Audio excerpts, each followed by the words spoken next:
जम्मू कश्मीर विधानसभा चुनावों पर अगर बात करें तो 2 चरणों का मतदान हो चुका है, तीसरे का भी काउंटडाउन जो है जारी है।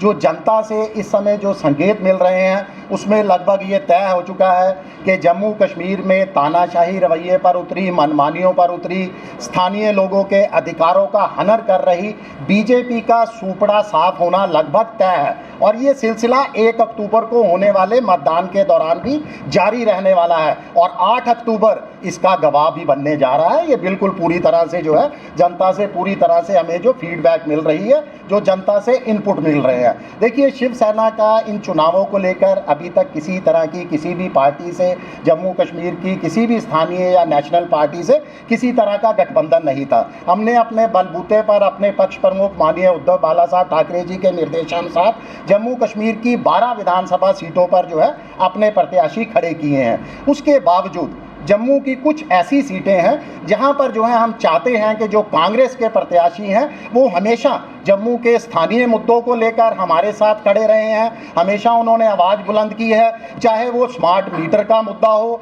टोल प्लाजा का मुद्दा हो, अपराध, भ्रष्टाचार जो जम्मू कश्मीर के अंदर जो है अचानक अपने पूरे उफान पर है, काला बाजारी, शराब की दुकानें जो जगह जगह खुल चुकी हैं, उनको लेकर जो हमेशा जिन नेताओं ने हमारे साथ मिलकर अपने तौर पर जो है हमेशा आवाज़ बुलंद की है, उनको आज हम शिवसेना जो है यूबीटी अपनी तरफ से पूरा समर्थन देने का ऐलान करती है। और ये भी क्लियर है कि इन सीटों पर हमने जो है, जिन सीटों का मैं ऐलान करने जा रहा हूँ, घोषणा करने जा रहा हूँ, उस सीटों पर शिवसेना ने अपना कोई प्रत्याशी भी नहीं उतारा, क्योंकि हम चाहते हैं कि ये उम्मीदवार पूरी तरह से क्लीन स्वीप करें और बीजेपी को जो है छठी का दूध याद दिलाएं। देखिए, ये सीटें हैं, सबसे पहले जम्मू बहू की सीट है जिसमें तरनजीत सिंह टोनी जी हैं जो हमारे साथ बैठे भी हैं। इनको शिवसेना यूबीटी अपना पूरा समर्थन देने की जो है घोषणा करती है अपने तमाम सहयोगियों से, तमाम शिव सैनिकों से और शिवसेना के साथ प्यार करने वाले तमाम उन लोगों से जो जम्मू कश्मीर के साथ भी प्यार करते हैं कि अपना जो है वोट, अपने मतदान का जो 1 अक्टूबर को अंतिम चरण का मतदान है, इनके हक के अंदर जो है चुनाव जो है अपना मतदान करें। इसके साथ ही जम्मू ईस्ट से योगेश साहनी जी को हम अपना पूरा समर्थन देते हैं और आरएसपुरा सीट से रमन भल्ला जी को, ये हमारा जो है चुनाव समर्थन है 3 कैंडिडेट्स को जो कांग्रेस के उम्मीदवार हैं और हमेशा जम्मू के हित की बात करते रहे हैं। तो जनता से अपील है कि 1 अक्टूबर को जब वो अपना मतदान करने जाएं तो अपने मतदान के अंदर करते समय ये जरूर याद रखें कि जम्मू के साथ जिन्होंने छल किया है, विश्वासघात किया है, उनको सबक सिखाना है और जम्मू कश्मीर की राजनीति से उनको तड़ी पार करना है। मैं अपने भाई जो हमारे जम्मू कश्मीर के शिवसेना के प्रधान हैं साहनी साहब का बहुत आभार प्रकट करता हूं और इन्होंने जो मुझे अपना समर्थन जाहिर दिया है, चाहे वो योगेश साहनी हैं, रमन भल्ला जी हैं, हम उनकी तरफ से भी मैं आभार और शुक्रिया अदा करता हूं कि देखें, इस वक्त जो जंग है वो करप्शन के खिलाफ है जो बीजेपी ने फैलाई है और 70-78 सालों के इतिहास में इतनी करप्शन का फाउंटेन कभी नहीं खुला। मैं समझता हूँ कि कहते हैं सिंगल विंडो सिर्फ इनकी करप्शन की है, वो पैसा दो और काम लो। और ये शहर को स्मार्ट मीटर लगाने से समझते हैं, ये पुल के नीचे लाल पीली नीची लाइटें लगाकर और 4 इलेक्ट्रिसिटी पोल के आसपास लाइटें लगाकर ये समझते हैं शहर स्मार्ट हो गया, लेकिन 2 घंटे की बारिश में ये शहर पानी में डूब जाता है। और हम लोग अपने बच्चों को जो नर्सरी केजी में पढ़ते हैं उनको लेने जा रहे थे, लोगों की गाड़ियां डूब गई बीच में, जो बोनट के साथ पानी टच कर रहा था और वो ग्रीन बेल्ट के पार्क की बात कर रहा हूँ। आप ये सोचो, मैजिक ईयर्स एक स्कूल है, उसके आगे आओ, कॉर्नर के ऊपर इतना पानी था कि बोनट को टच कर रहे थे, मारुतियों के बोनट जो है वो डूब रहे थे। आप सोचो कौन सी ये स्मार्ट सिटी है। आप एक ड्रेनेज सिस्टम को ठीक नहीं कर सके, आप एक नाले को रीडेवलपमेंट नहीं कर सके जो हर रेनी सीजन से पहले साफ होना चाहिए। आपकी यूईडी डिपार्टमेंट टोटल डिफेंस पड़ा है। और सरकार में बैठे हुए लोग ये जान लें, जो परमार साहब एडिशनल चीफ सेक्रेटरी ने एक इल्ज़ाम लगाया कि 13,000 करोड़ के करीब घपला हुआ है पीएचई डिपार्टमेंट में। अब वो लोग सुन के टाल देते हैं, लेकिन वो घपला क्या है? वो घपला ये है कि देखें, आपका जीआई पाइप का टेंडर होता है, जीआई पाइप अप्रूवल होती है, जीआई पाइप का टेक्निकल अप्रूवल भी होता है, लेकिन खरीदी जाती है क्या? खरीदी जाती है प्लास्टिक पाइप। हमारा एक संजीव मल्होत्रा जी हैं, चीफ इंजीनियर कश्मीर थे, उसने रिफ्यूज़ कर दिया, मैं नहीं लगाऊंगा ये पाइप, उसको दूसरे दिन ट्रांसफ़र करा। और जो कमिश्नर सेक्रेटरी परमार थे, जो आज एडिशनल चीफ सेक्रेटरी है, उसको संडे के दिन रात को 8 बजे ट्रांसफ़र करा। क्या दर्शाता है ये तो करप्ट लोगों के साथ खड़े हैं। आज ठेकेदार बाहर से लाए जा रहे हैं, आज माइनिंग माफिया बाहर से है, आज लिक्कर माफिया बाहर से आया, आज जो है लैंड माफिया बाहर से आ चुका है। और ये देखें, ये कहते हैं, बीजेपी कहती है कि हम भारत को नशा मुक्त कर देंगे, लेकिन जम्मू को नशा युक्त कर दिया। इस मंदिरों के शहर में 100 दुकानें किसके कहने पे खोल लिया आपने?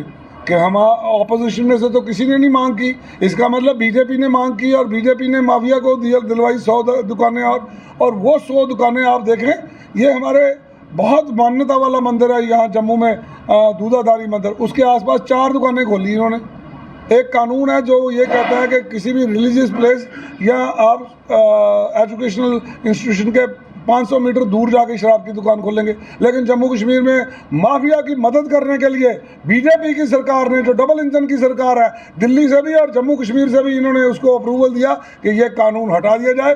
ये जहाँ बिल्कुल सब मंदिर है, मंदिर के सामने दुकान खुली है, ये मंदिर का दरवाजा है, मंदिर के दूसरे दरवाजे के पास दूसरी दुकान शराब की खुली है।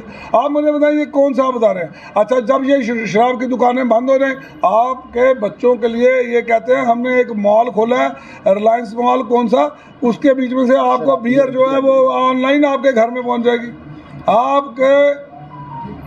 आप ये देखो कि ये पूरी पुलिस का फोकस होना चाहिए था चिट्टे के ऊपर, लेकिन है किसके ऊपर? ट्रैक्टर ट्राली जो माइनिंग के लिए जो गरीब आदमी चलाता है उसके ऊपर चला गया।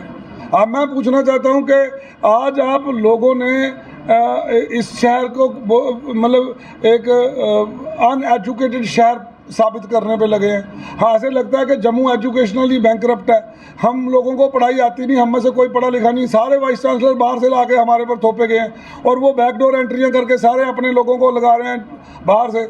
अच्छा, यहाँ तक के सानी जी, जो पंडित है, जो आप मंत्र पढ़ के आपको भगवान के साथ जोड़ता है, श्राइन बोर्ड में नौकरियां निकली, और वो पंडित जो है यहाँ शास्त्री नगर में विद्यापीठ है, उसको छोड़ के, तो उसके स्टूडेंट को छोड़ के यूपी बिहार से लाके वो पंडित लगाए। आपने हम वादा किया था कि हम आपकी ज़मीनें और आपकी नौकरियां प्रोटेक्ट करेंगे। हम किसी बाहरी व्यक्तियों के भी खिलाफ नहीं है, ऐसा नहीं कहता हूँ, जो बेचारा लेबर का काम कर रहा है वो करे, लेकिन जो सरकार की तरफ से नौकरी है उसमें हम किसी का दखल नहीं पसंद करेंगे। हम इतना तो हमारा हक भी बनता है और हम उसके लिए आवाज़ उठाते हैं। आप बोलो कौन सा इन्होंने काम सही किया? और ये जो ऐसे सवेरे से लेकर अब कह रहे हैं हम 5 लाख नौकरियां देंगे। जब से ये रियासत बनी है 78 साल हो गए इसको, तब से लेके आज तक 4.5 लाख मुलाजिम है, और ये कहते हैं 5 सालों में हम 5 लाख और लगा देंगे। ये देखो ना, फिर ये झूठ का हलवा बना रहे हैं, फिर मीठा कम क्यों डालना है? ये वो लोग हैं ना, ये तो आज सामने नज़र आ रहा है कि जुमला है, क्योंकि किसी ने देना नहीं है, इन्होंने नौकरियां देनी नहीं है।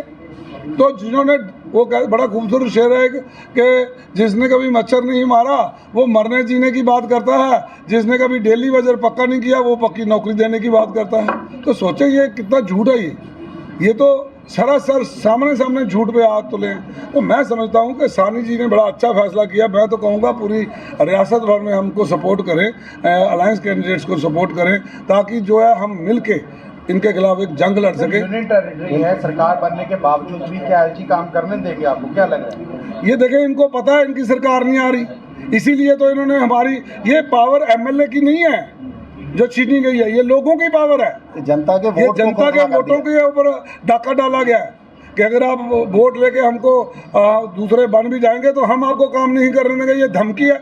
लेकिन आपको यकीन दिलाते हैं, राहुल गांधी जी ने परसों ही अपने वक्तव्य में कहा कि हम सबसे पहला मुद्दा जो होगा वो जम्मू कश्मीर को रियासत का दर्जा देने का होगा, और पूरा इंडिया अलायंस जो है इस पे एकजुट है। और जल्द ही जल्द ये आप देखेंगे, ये जातियों का अब अति का अंत जो है वो होता आया है, हर युग में हुआ है। आपने देखा यहाँ कंस के युग का भी अंत हुआ, यहाँ रावण के युग का अंत हुआ, यहाँ औरंगजेब के युग का अंत हुआ, अंत अंग्रेज़ों का भी हो गया और अंत अब इन जो काले अंग्रेज़ जो बैठे हैं यहाँ पर बीजेपी के, इनका भी होगा और दुनिया देखेगी। ये इतिहास का एक वो पन्ना बन के रह जाएंगे कि दोबारा कभी सत्ता में वापस नहीं आएंगे।